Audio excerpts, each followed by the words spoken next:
మల్లక్క గారు ఎక్కడున్నా కూడా ఈ బైక్ పైన రావాలి. మీ బంధువులు ఇక్కడే ఉంటారు.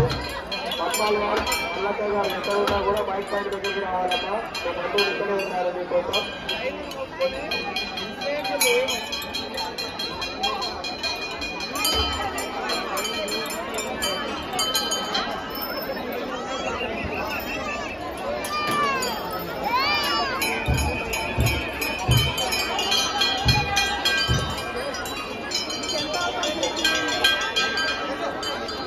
భక్తులకు మనవి, ఆలయ ప్రాంగణంలో చాలా మంది దొంగలు ఉన్నారట. మీ యొక్క బంగారు ఆభరణాలు, ఫోన్లు, మనీ పర్సులు ఎవరుంటే జాగ్రత్తగా పెట్టుకోండి. ఒక భక్తురాలి తాడు పోయిందమ్మా, బంగారు తాడు 3 తులాల తాడు ఎవరికైనా దొరికితే పోలీసు వారికి ఇవ్వండి.